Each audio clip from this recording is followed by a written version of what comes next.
이거를 이렇게 쫙 펼쳐놨던 거를 동그란 원형으로 바꿨다고 보시면 되거든요. 그래서 목생화, 화생토, 토생금, 금생수, 수생목, 이게 바로 상생의 원리예요. 우리가 배운 거를 여기다가 접목을 시키면 돼요. 목은 계절로 뭐였죠? 봄이었고, 화는 여름이었어요. 그러면 토는 뭐였죠? 환절기였고, 이제 금은 가을이 되고 수는 겨울이 되었잖아요. 그래서 상생이란 것은 봄이 있기 때문에 여름이 오고, 여름이 있기 때문에 간절기, 환절기가 왔었고, 환절기를 통해서 가을이 오고, 가을이 왔기 때문에 겨울이 오고, 이렇듯 너무 자연스러운 순환을 상징을 해요. 그래서 이거를 오늘은 하나씩 배워볼 건데, 먼저 목생화부터 어떤 건지 다시 한번 배운 걸 접목해서 볼게요. 목생화는 이렇게 가는 게 목생화라고 그냥 말 그대로 생만 붙이면 되거든요. 목생화.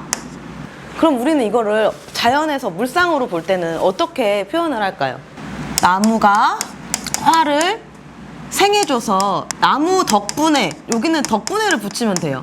나무 덕분에 화가 지금 활활 타오르고 있는 모습을 상상하시면 돼요. 그럼 예를 들어서 이 그림을 보면은 화만 있었으면은 타는 게 지속력이 없었는데 나무가 있기 때문에 화가 지속적으로 계속 탈 수 있다. 이게 물상으로 볼 때는 목생화가 돼요. 그럼 우리가 계절로 되면 뭐라 그랬죠? 봄이 왔더니 여름이 됐네. 이렇게 계절로 생각할 수 있고요. 목이란 거는 봄이면서도 뿌리에서 싹이 탁 올라오는 거라고 했잖아요. 그러면 그 목이라는 기운을 키워드로 잡았을 때 뭘로 잡았던 건지 기억나시는 분? 키워드로 생각했을 때 여기 툭 하고 올라오는 성장하는 시작하는 기운이라고 했잖아요.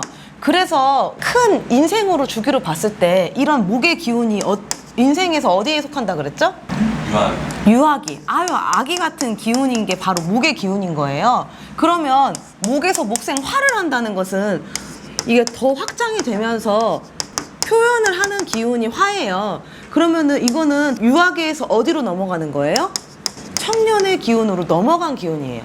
그래서 우리가 단순히 목생화를 나무에가 불을 지펴서 불이 활활 타오르네? 이렇게 하기보다는 그걸 더 우리가 확장 지어서 아, 유아기에서 청년기로 가는 확장하는 기운이구나. 시작에서 조금 더 커지는 기운이구나. 이렇게 목생화를 생각을 하셔야 돼요.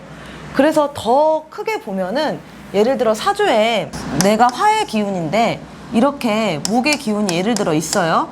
그러면 이 화는 열정이었잖아요. 그쵸? 열정이고 청년의 기운처럼 활활 타오르는 건데 이 친구가 있기 때문에 계속 지속적으로 열정이 멈추지 않고 활활 타오르는 거예요. 그래서 목화들은 잘 발달이 돼 있으면 성격이 어떨까요? 맞아요. 활동적이고 나를 드러내는 거에 있어서 전혀 거리낌이 없이 잘 드러내며 표현하는 거에 있어서 아주 쉬워요. 그래서 이렇게 목생화가 잘 되는 것도 좋은데 예를 들어서 목이 이런 식으로 사주에 너무 과하게 되면 어떨까요?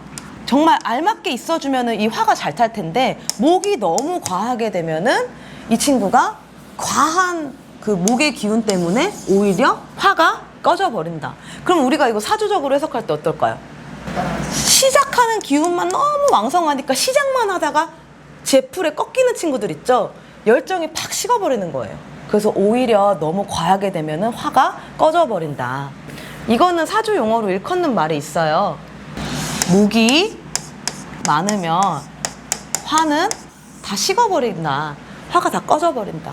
근데 이거 물상으로 먼저 생각했다가 아, 이런 사람들은 시작하는 힘만 강하고 끝이 흐지부지 되겠구나. 아, 체력적으로 굉장히 에너지 소모가 팍 꺼지겠네. 이런 식으로 선생님들이 조금 더 앞에 나가서 상상을 해보시면 돼요.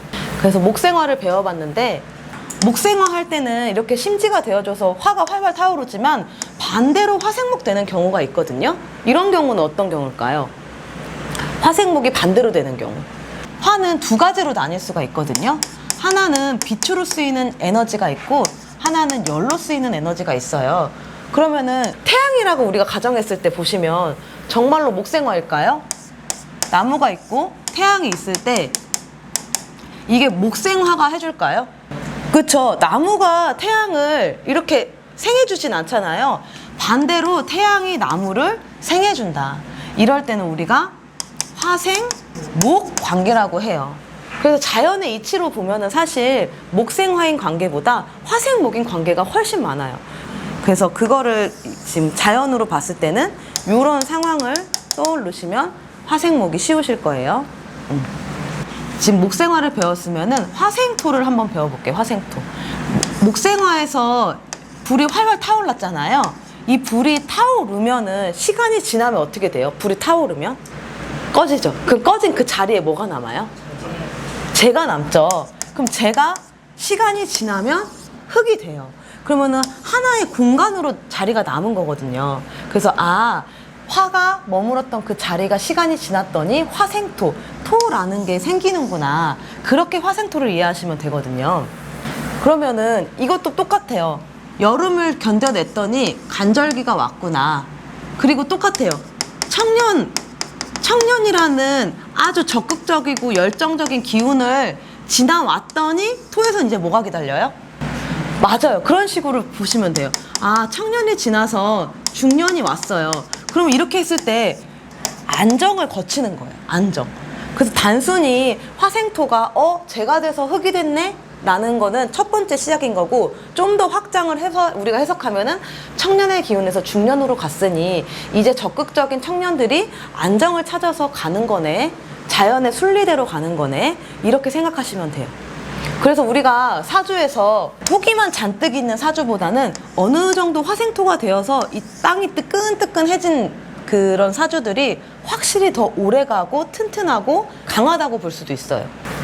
그러면 예를 들어서 이런 좋은 화생토의 개념이 하나나 2개 정도로 나를 따뜻하게 해줘서 내 공간이 따뜻해지면 좋은데, 예를 들어서 이게 너무 과해지면 어떨까요?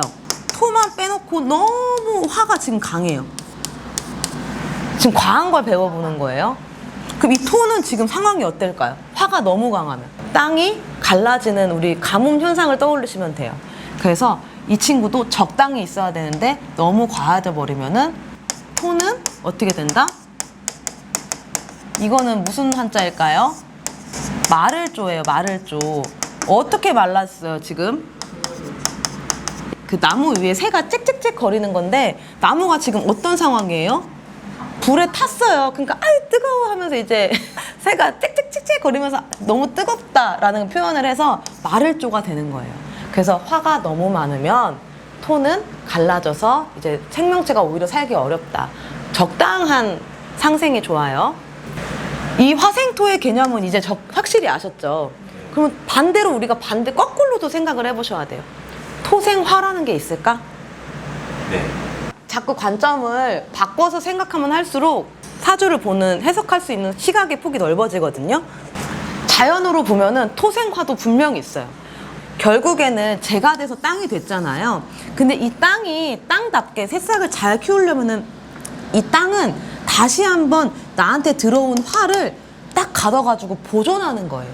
보존해서 다시 따뜻함을 만들어내거든요. 이 사진을 보면 좀 이해하기가 쉬우실 거예요. 가마솥에 이렇게 불이 활활 타올라요. 불이 타오르고 난 후 자리에는 재가 생기니까 땅이 되는데, 가마에 다시 열을 품어가지고 다시 열기를 주는 거예요. 그래서 이거는 어떻게 해석하시냐면, 화생토를 했던 거를 다시 토가 화를 생해준다. 그 서로서로는 정말 유기적인 상생 관계가 되는 거예요. 그래서 우리가 한자로 보면은 상생이라는 게 결국에는 서로상인 거잖아요. 서로상. 그쵸? 내가 너를 사랑하고 도와줄게. 근데 그 받은 사랑을 다시 화에게 돌려줄게. 서로서로가 상생한다. 그럼 다음을 한번 볼게요. 토가 금을 생한다.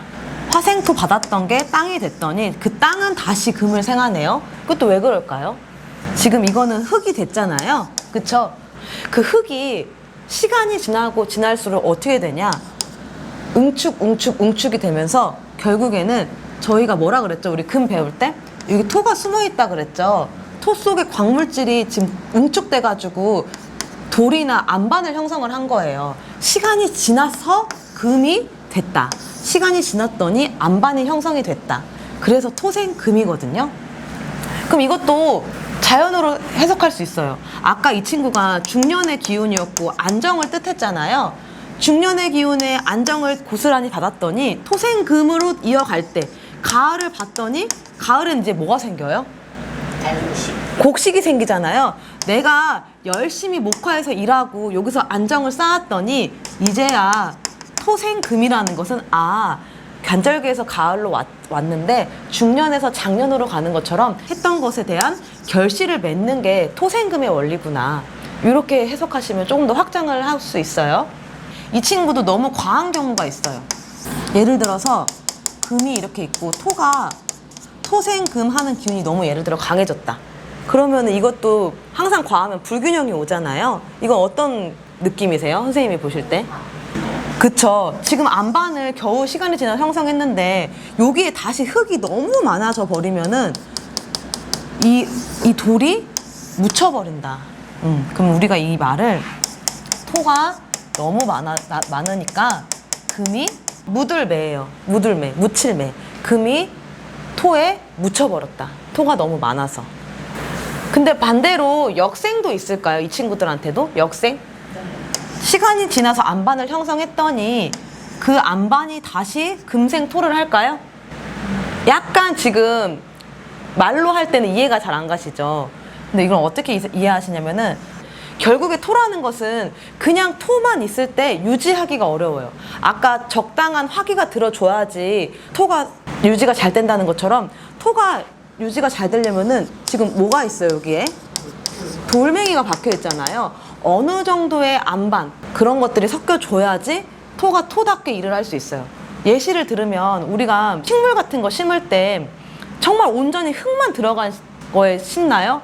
아니면 마사토로 해가지고 이렇게 조금은 그 자갈, 돌 섞여서 하나요? 섞어서 하잖아요. 섞었을 때 여기서 이제 형체가 생기니까 여기서부터 이제 이런 싹들이 잘 자랄 수가 있는 거예요. 그런 원리로 봤을 때 토생금만 있는 게 아니라 금 역시도 금생토로 이 토를 도와주는구나, 이렇게 생각하시면 되세요. 그러면 이제 금으로 가볼게요. 금생수는 뭘까요? 금생수. 열심히 일해서 안정 기반을 다져놓은 기운으로 결실을 맺었어요. 결실을 맺었더니 이제 마지막 겨울로 왔네요. 그렇죠. 휴식을 하는 거예요. 휴식. 내 내면으로 들어와서 이제 쉰다. 금생수라는 건 단순히 금이 수를 생해주는 것, 가을이 겨울이 되는 원리도 있지만 결실을 맺었던 거를 수에 가져와서 이제는 내가 쉰다, 이렇게 해석하셔도 됩니다. 그러면은 물상으로 한번 금생수를 볼게요. 금에서 어떻게 물이 나오죠?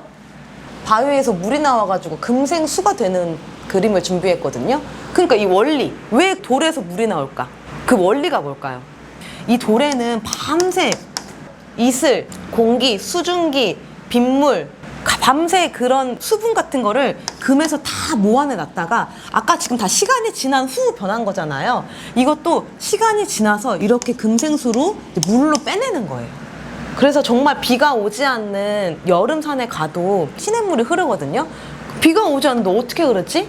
모아놨던 그 돌에서 계속 물이 나온다. 안반에서 물이 끊임없이 금생수가 된다. 이렇게 물상으로 보시면 돼요. 그러면 이 금이 금생수 하는 원리는 알겠어요. 근데 다시 그 수가 금으로 생할 수 있을까요? 아까 전에도 도움 받았더니 나도 도와줄게 하는 그런 이치랑 비슷해요. 금에서 나왔던 수가 나왔더니 그 수는 다시 한번 뭐를 어떻게 해줘요? 맞아요. 금을 다시 씻겨준다. 이 친구가 반짝반짝 유지할 수 있게 해주는 거예요. 반짝반짝. 과일도 보면은 수분이 있어요. 과일 속에는 수분이 있는 거를 금생수라고 볼 수 있을까요? 있죠. 그리고 우리가 참깨를 짜면은 기름이 나오죠. 그것도 금생수라고 볼 수 있을까요? 있어요. 근데 결국에는 이 다시 수생금이 된다는 것은 이 과일이 수가 있지 않으면 이 과일을 유지할 수가 없는 거예요. 그러니까 서로가 상생하는 관계라는 거예요. 금생수가 되면 결국에 수생금도 된다. 이해되셨죠? 결국에는 이 둘은 뗄래야 뗄 수가 없는 관계라서 이런 좋은 관계를 사주 용어로는 제가 여기 안 써놨는데 금과 수가 서로 만났더니 쌍으로 맑다라는 단어가 용어에는 있어요. 금수쌍 청이다. 아주 서로 만났더니 너무 좋은 관계다. 이런 사주를 갖고 있는 사람들은 어떨까요? 금생수가 굉장히 잘 되는 사람들. 금과 수가 서로 맑으니 굉장히 머리가 똑똑하고 비상하고 내가 자기 스스로를 정화하는 능력이 굉장히 대단하겠죠? 그래서 굉장히 똑똑한 사주라고 흔히들 얘기해요. 금수상청이 된 사주가. 근데 이건 정말 좋은 예시인데 예를 들어서 금이 너무 과하면 어떨까요? 우리가 항상 지나친 것도 생각을 해야 돼요. 금수상청일 때 너무 맑게 흐르는 물이 나는 수인데 금이 너무 과해. 그럼 이 수가 자체가 어떡할까요? 수 자체를 상상을 해보세요. 금이 너무 많으면 수는 어떻게 될까요? 탁하다. 수는 탁해져 버린다. 과하면 안 좋아요. 그런데 물은 물인데 어떻게 탁해진 거예요, 지금? 이것만 보시면 유추가 가능해요. 그럼 벌레가 물이 이렇게 섞인 거면 이 자체가 지금 물이 깨끗하지가 않으니까? 그럼요. 그래서 탁해진다. 우리가 이걸 사주 용어로 금이 너무 망해서 물이 탁하다. 금다, 수탁이라고 합니다. 그럼 이제 마지막으로 수생목을 한번 볼게요. 수생목. 수생목을 한다는 거는 물상으로 너무 쉬워요. 물이 있기 때문에 수생목, 나무가 잘 자라는 그 모습을 물상으로는 수생목이라고 해요. 그럼 우리가 지금 제가 했던 수업 방향을 보면 지금 계속 확장하잖아요. 여기서 결실을 맺었더니 수에서 쉬었잖아요. 쉬고 나서 다시 목을 본다는 건 그럼 어떤 현상일까요? 밤이 왔더니 아침을 맞이하네. 노년이었더니 다시 유아기가 탄생이 되네. 내가 쉬었더니 다시 다음을 나갈 수 있는 발판이 되네. 수생목은 그런 기운을 보시면 되는 거예요. 수생목의 기운이라는 것. 그러면은 없는 거에서 있는 거 창조하는 것도 될까요? 수생목이라는 것은? 그쵸. 엄마 뱃속에 있던 태아가 세상 밖으로 나왔던 거를 수생목이라고 보셔도 돼요. 그러니까 생명의 탄생도 수생목이 된다. 어둠을 뚫고 나왔더니 밝음이 이제 존재한다. 그럼 이런 수생목의 관계를 배웠는데 거꾸로 목생수라는 그런 관계가 있을까요? 목생수? 그럴 때는 우리가 뭘 떠올리시냐면은 이 금도 금생수가 되는 원리가 금한테 밤새 수를 저장했더니 금생수가 되는 거였잖아요. 그 원리로 나무는 어디에 물을 저장할까요? 나무는 뿌리에게 물을 다 저장을 해놔요. 그렇다가 아까 금처럼 내가 이제 필요할 때 금생수를 뽑아내는 것처럼 수기를 내보내는 거예요. 그래서 이거를 내보내가지고 결국에 봄에 다시 그 수에 저장했던 수가 다시 봄에 새싹이 피는 것처럼 뿌리에 수를 머금고 있다. 그렇게 보시면 돼서 목생수의 개념은 모아놨던 게 이거야말로 자연에서 목생수가 되는 원리예요. 수가 나왔다. 그럼 예를 들어서 사주에 물이 하나도 없어요. 근데 봤더니 수는 지금 하나도 없어요. 그러면 우리가 육안으로 볼 땐 수가 없으니까 이 사주는 수가 하나도 없네? 라고 생각할까요? 나무가 이렇게 많아서 하나의 거대한 숲속을 이뤘으니 여기에는 저장된 뿌리가 있으니 수가 있다고 판단할까요? 수가 있다라고 봅니다. 그러니까 자연으로 볼 때는 수가 보이지 않아도 수가 있다라고 해석을 하시는 게 맞아요. 그래서 이런 것도 목생 수의 관계가 돼요. 좀 뭔가 나의 관점들이 많이 확장되는 느낌을 받지 않으세요? 네. 근데 이것도 이 수생목이든 목생수든 너무 좋은 관계인데 그게 만약에 너무 과해져 버리면 어떨까요? 이 목은 집안에 나무 관리할 때 굉장히 예민하잖아요. 내가 조금만 많이 줘도 죽고 적게 줘도 죽고 적당하게 줘야지만 이 친구가 잘 크는데 너무 과해져 버리면 나무가 살지 못한다. 이걸 사주 용어로 수가 맞아요. 너무 많으면 나무는 잘 살지 못하고 어떻게 돼요? 뜬다. 지금 이 친구도 나무가 뿌리 내리지 못하고 물 위에 뜬 상황인 거예요. 그렇게 해서 우리가 상생의 개념을 배우면서 반대로 역생의 개념도 배워봤어요. 그래서 아까 전에 저하고 그냥 했던 거는 그냥 이거 대충 알겠다 했지만 배워놓고 보니까 조금 다르게 보일 수가 있어요. 그래서 목생화 되는 것도 있지만 자연에서는 오히려 화생목이 되는 경우가 많다. 그 화생토가 되지만 다시 토생화가 되고 토생금이 되지만 금생토가 되고 금생수가 되지만 수생금이 되고 수생목이 되지만 다시 목생수가 된다. 이 원리가 바로 자연의 이치인 거예요. 자연의 이치. 그럼 이걸 보면은 너무나 당연한 거예요. 너무나 당연하다. 너무나 자연스럽다. 여기서 오는 키워드는 사주에 상생이 잘 돼 있으면 그럼 어떨까요? 이거 보면은 어떤 느낌이 드세요? 내 사주가 마찰이 없이 상생과 역생이 잘 되어 있다. 맞아요. 이걸 일반화할 수는 없지만 웬만한 인생이 우여곡절이 없이 순탄할 수가 있어요. 뭐 우리가 좋게 말하면 되게 평화스러울 수도 있거든요. 굉장히 평화롭고 편안한 게 바로 상생의 관계다. 근데 이게 상생이 그럼 꼭 좋을까요? 이런 편안하고 정말 이 자연스러운 순탄한 삶이만 있다면은 그 삶이 편할까요? 저희가 항상 균형이라고 했잖아요. 너무 상생과 역생으로 된 사주를 보고 있으면은 나중에 시간이 지나면 나태해지거나 안주하다 보니까 도전을 하는 거를 어려워할 수도 있거나 그렇게 변할 수가 있다. 거기서 등장한 게 뭘까요? 거기서 등장한 게. 이 평화로운 이 예쁜 그림에 이제 극이라는 친구가 와서 평화를 깨부수는 거예요.